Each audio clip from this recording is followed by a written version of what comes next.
लक्षवेधी न्यूज, सत्य आणि संघर्षाची नवी क्रांती।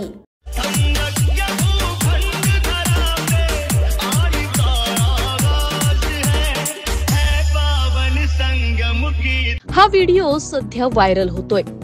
आपल्या नेत्यासाठी कार्यकर्ते काय करतील याचा नेम नाही, याचाच प्रत्यय आलाय। आता हा व्हिडिओ बघा। यामध्ये दोन तरुणांनी ज्याचा फोटो हातात धरलाय तो आहे वाल्मिक कराड।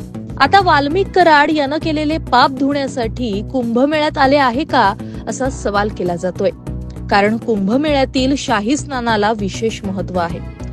कुंभमेळ्यात शाही स्नान करणाऱ्या व्यक्तींची त्यानं केलेल्या पापातून मुक्तता होते असं मानलं जातं। आता यामुळेच की काय, या व्हिडिओमध्ये दिसणारे तरुण थेट खंडणी प्रकरणात अटकेत असलेल्या वाल्मिक कराडचा फोटो घेऊन प्रयागराजच्या कुंभमेळ्यात पोहोचलेत। वाल्मिक कराडचा फोटो हातात घेऊन ते गंगेत डुबकी मारताना दिसतायत। आता हे दोन तरुण कोण आहेत, त्यांचा वाल्मिक कराडशी काय संबंध, असे अनेक सवाल आता उपस्थित होत आहेत। दरम्यान वाल्मिक कराड संतोष देशमुख हत्या प्रकरणात मुख्य संशयित आरोपी आहे। त्याच्या विरोधात रोज नवनवीन पुरावे सापडत असल्यामुळे वाल्मिक कराड याचे बाहेर निघण्याचे मार्गही बंद होत चाललेत। त्यामुळे त्याचे कार्यकर्तेही गोंधळात पडलेत। वाल्मिक कराड बाहेर येण्यासाठी अनेक फंडे वापरले जात आहेत। आता त्याचाच हा भाग म्हणावा का असा सवाल उपस्थित होतोय।